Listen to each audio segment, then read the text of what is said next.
Is looking for a trap perception or investigation? Climbing a wall? An athletics check or acrobatics check? Is insight a lie detector? Oh, how about when your player wants to see what they know about goblins? Which knowledge check is that? Arcana, history, nature, or religion? Today in the Lair, we're going to be discussing the top 15 skill check mistakes or points of confusion in D&D and how to use skill checks properly.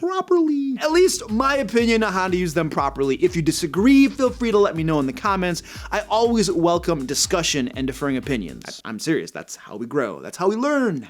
Number 1, confusing perception and investigation checks. This is perhaps the single biggest misconception I see in the game when I'm a player or watching other folks' games. DMs call for investigation checks when it should be a perception check or vice versa. Here's the lowdown.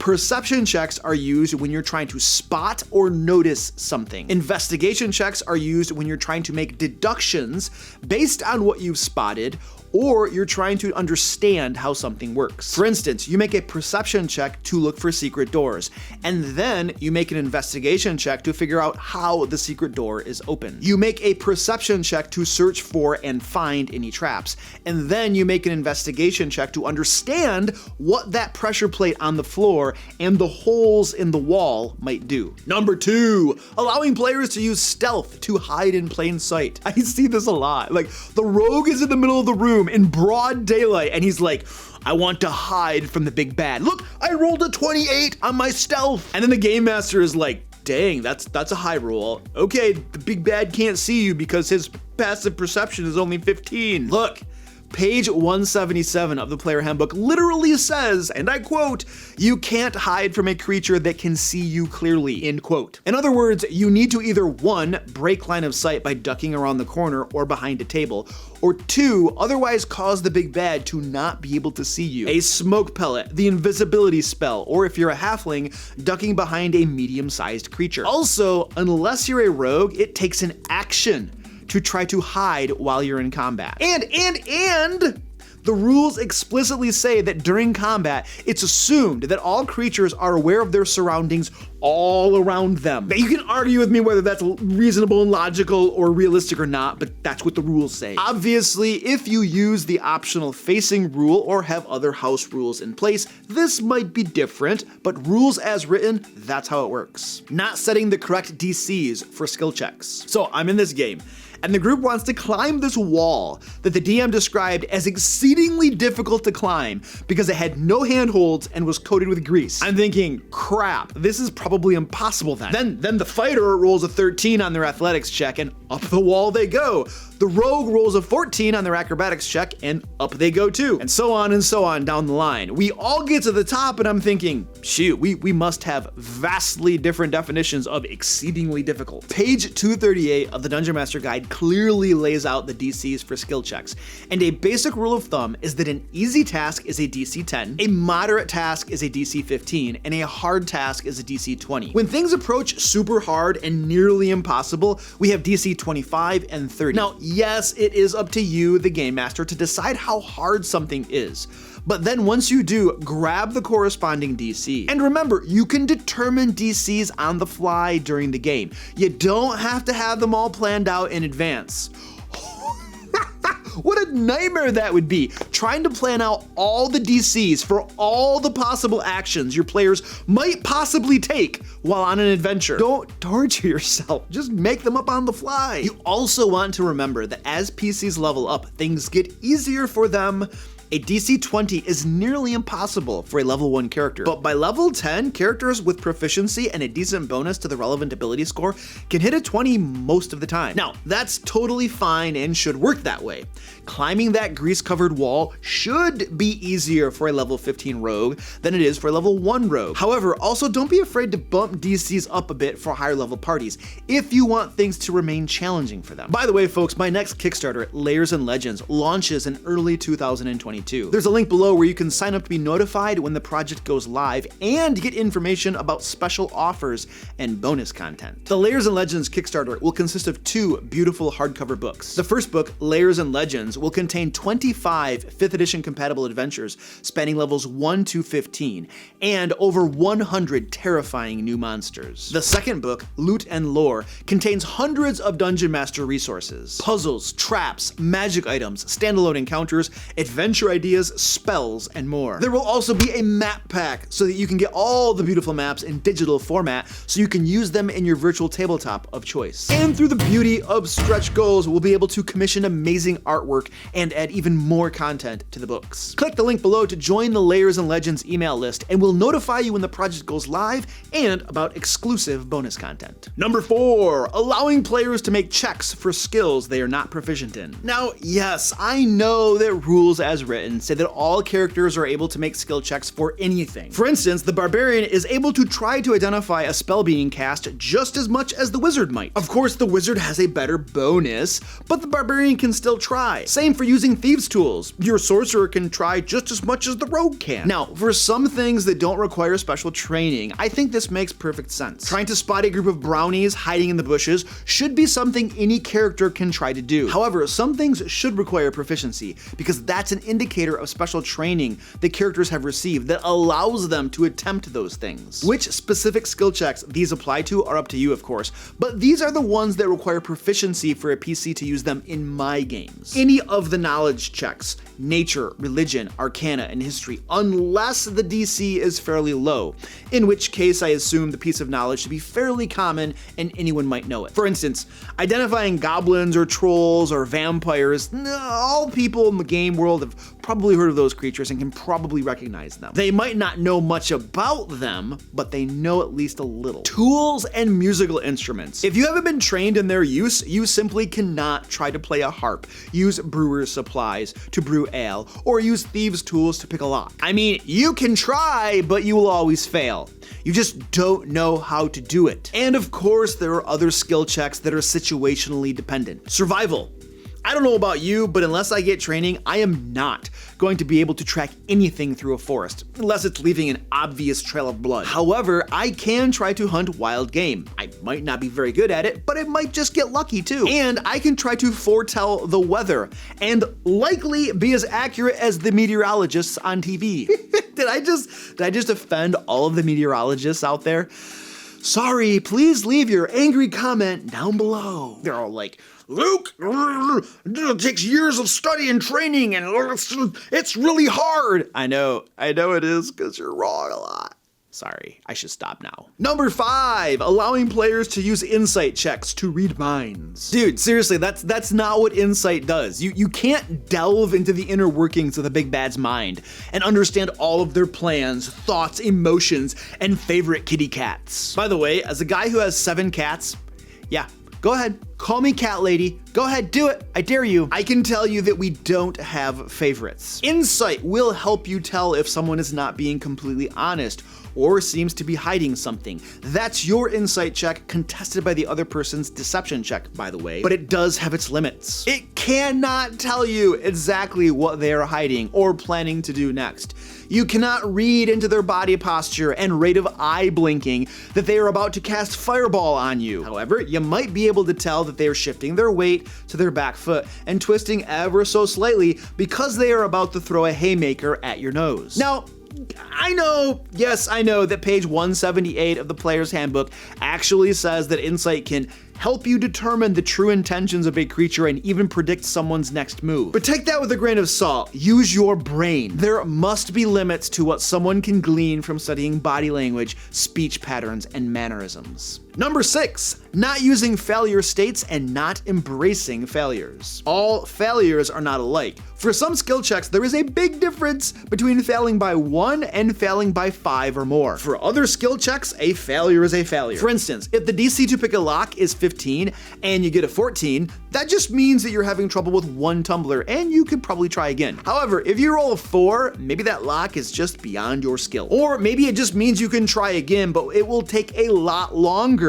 than it should to pick the lock. If you make a dexterity saving throw to not fall off a cliff, I love trying to push players off cliffs and bridges and stuff. It just brings joy to my heart. The DC is 15, and if you get a 14, well, that means that you're now dangling from the side of the cliff by your fingertips. You got a 5? Yeah, sorry, you just fall. Now, there is not a fast rule with this sort of thing. It's really just up to your discretion as a dungeon master, and you need to evaluate it case by case, situation by situation. I can't give you a comprehensive list of all skill checks and situations. Well, maybe I could, but that would be a really long video. Also, don't forget to embrace failures. I love you, failure.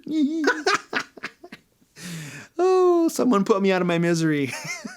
Sometimes failing at things in the game can be some of the most fun moments you're ever going to have. Make failures epic. For example, in my Curse of Strahd game, my friend Joe's character Eyes was inside a Vistani wagon that was rigged to blow with like 100 pots of alchemist fire. Now, lucky for him, he got out safe and sound, and he was crazy lucky on all of his saving throws, let me tell you. But can you imagine how epic it would have been for that wagon to blow? Describing the titanic explosion, the flash of light, all the other characters being knocked away into the ground, and then when the smoke cleared, there not being a single piece of Eyes left to be found? Well, maybe you wouldn't find that epic and amazing, especially if it were for your character that just poof, you're gone. But I sure would, and I know my players, my Curse of Strahd players especially, would be laughing and smiling about that story for years to come. There would be inside jokes. Other players would prod Joe to have his new PC go check something out because, you know, he's good at that sort of thing. It would be a gift that kept on giving. It almost makes me regret that he didn't blow himself up. And we were literally all hoping that he would, because we were just like, this is gonna be so fun. He blows himself up. Oh, if only I could retcon that. By the way, if you're finding this video useful, please give me a thumbs up and leave a comment for the algorithm down below. Let YouTube know how many meteorologists I offended in point 4 and how they'll get their revenge on me. Call down lightning and rain and thunderstorms on me. Meteorologist druids or something. Number 7, not using the correct knowledge check. Arcana versus history versus nature versus religion. I'll admit, these sometimes trip me up too. Here is my basic rule of thumb for each. Arcana checks are made to determine knowledge about spells, magical effects and abilities, magic items, the planes of existence, the 9 hells, the Feywild, etc., and the creatures that fall into these categories: aberrations, celestials, constructs, dragons, elementals, fae, fiends, monstrosities, and oozes. History checks apply to historical events, important historical people, lost civilizations, and creatures that fall into these categories: humanoids and giants. So all the common races and monsters: elves, dwarves, humans, goblins, giants, etc. Nature checks apply to knowledge about plants, the weather, natural events, and the following creature types: beasts, plants, and possibly fae. Religion checks apply to knowing stuff about deities, religious rites, holy symbols of the various deities, secret cults, and the following creature types: celestials, fiends, and undead. That's the list right there. And remember, there is leeway for these. If we're talking about a dragon, it's possible a history check would apply too, because historical texts are full of information about events concerning dragons, though they might not list specific information about dragons, resistances, spells they can cast, etc. So you do need to use your discretion, of course. Number 8, being too strict with athletics and acrobatics checks. Yeah, sometimes it's obvious. Breaking down a door is clearly an athletics check. See, maybe it's not that obvious. It's a brute force sort of thing, so athletics makes sense. However, climbing a wall? I can see arguments for both being applicable, so I allow either an athletics check or an acrobatics check. If someone has you grappled, well, that could be either athletics or acrobatics to either break out or slip free. Many times in the game, athletics and acrobatics are interchangeable, and when they are, you should allow your players to decide which they'd like to use based on what their PC is better at. Number 9, having a skill check be instantaneous. Bottom line, some skill checks take time. Are you using athletics to break down a door? Well, if it's simply a wooden door with a DC of 10, sure, you just kick it down with a couple boots and you march on. But if it's reinforced with iron bands and has a DC of 20 to break down, that one athletics check might represent 5 minutes battering at the door until it finally breaks down, or you're unable to budget. And then of course, don't forget about consequences. If it took 5 minutes to break the door down, every monster in the next few rooms has been alerted and is gathering to attack whatever comes through the door. Yeah, that's your player's characters. You can also have the time something takes be influenced by how much the players beat the DC. If the DC is 15, but they rolled a 25, picking that lock only takes a couple seconds. And the group manages to slip into the side room before the patrol of guards coming down the hallway spots them. But if the rogue rolls a 17, it takes a bit longer to pick the lock, and the door still clicks open, but just as the patrol spots the group. Use time and degrees of success or failure to add drama and consequences to the game. Number 10, mixing up performance with musical instruments and deception. Your bard is playing the harp as they try to seduce the beautiful noblewoman sitting across the way at the tavern. Of course the bard is. That's all bards do in every D&D game, isn't it? But is that a performance check or a musical instrument check with the harp? The bard is telling a lie to the guards to convince them they really are champions of the king and should be allowed in the palace. Well, is that a performance check or a deception check? Honestly, it probably doesn't really matter, and you could just have your players pick which one they want to use. Or you could have them make 2 checks, one for each of the skills in question, and if they pass the first check, they gain advantage on the second. If they fail the first check, they gain disadvantage on the second check. This is another instance of gray areas with skill checks. The key here is just to decide, pick something, and keep the game moving. Don't take forever to figure these things out, or the game just bogs down. And when in doubt, when there are 2 equally logical options, I often just go with whatever my player wants to do. Number 11, allowing players to just try again. Fellow dungeon masters, please listen carefully. Some things cannot be tried again. Once you fail, you fail. If the wizard rolled an arcana check to see what they know about meriliths, thinking harder and trying again isn't going to help. When the bard recounts a ballad to an audience and then rolls horribly against the DC, they done failed that ballad. They might try to recount a different ballad, but that first one is a wash. Half the audience is booing, the other half is walking out of the tavern, and the tavern keeper has already sent his bouncers to remove that bard from the stage. You failed the stealth check? Yeah, the bowl holder has spotted you. There is no try again, my dear disintegrated player. Of course, other things can be tried again, but with drawbacks. You didn't break the door down the first time? Well, keep on trying, and you might eventually break it down, but not before alerting half the dungeon to your presence. And then there are probably other things you can keep trying until you succeed. You're starving in the wilderness and hunting wild game. Sure, you can keep trying day after day, making new survival checks. Maybe you catch something, maybe you starve to death. We shall see. Number 12, letting skill checks do too much. There are some things that you may not want to allow skill checks to help the players with. Answering riddles and solving puzzles is a great example. Do you really want your wizard to be able to roll an investigation check with advantage because the rest of the party is helping him to solve that complex puzzle that you spent an hour coming up with? Probably not. Now, you might allow that investigation check to give the group clues, but certainly not the answer. There are some challenges in the game that should not be able to be overcome with a quick skill check. Number 13, not using group skill checks. Remember, game masters, there are rules around the entire party trying to accomplish something together. This means that if the group is trying to decipher that strange writing on the wall, you should not just allow every single player to make an investigation check for it. This is sometimes referred to as piling on the dice, and by its very nature, usually results in a success because when you have 5 or more players rolling 20s, someone is bound to roll high. So don't allow that. Instead, when the group is attempting something, allow one player to roll with advantage. That determines whether the group succeeds or fails. For these types of group checks, I let the players pick who makes the roll. And yes, it's usually the PC who's best at that thing. Another method you might use for group checks is having all of the players roll, and then if half or more succeed, the entire group succeeds. This takes longer, obviously, but involves less metagaming. My suggestion is that when a group check makes sense, pick whichever of these two methods seems to make the most sense for that particular situation at hand. That said, there are other types of checks where group checks simply don't make sense, and I would not allow them. For instance, if the group is trying to sneak down the hallway and you have a clumsy paladin in plate armor, does it really make sense to allow the rogue to roll a stealth check with advantage for the entire group? Or to have the group succeed if half or more of the players succeed? No, probably not. I mean, somebody's probably like, well, the group can help the paladin be quiet. Yeah, you explain how you're gonna help him be quiet. No.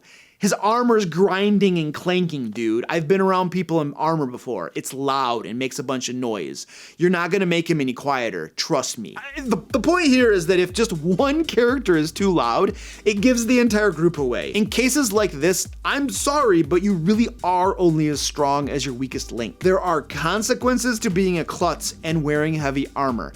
Being loud and usually failing stealth checks because you have disadvantage and a negative modifier is probably one of them. I'm sorry, you might not like it, but it's life. Number 14, allowing animal handling to turn wild animals into instant pets. This one is so annoying. The only time I ever allow this to work is with super casual games where we're all just hanging out, don't really care about realism, verisimilitude, suspension of disbelief, or any of those other really important things that role-playing games usually try to capture. But failing that, no. I'm sorry, I don't care if you rolled a 27 on your animal handling check.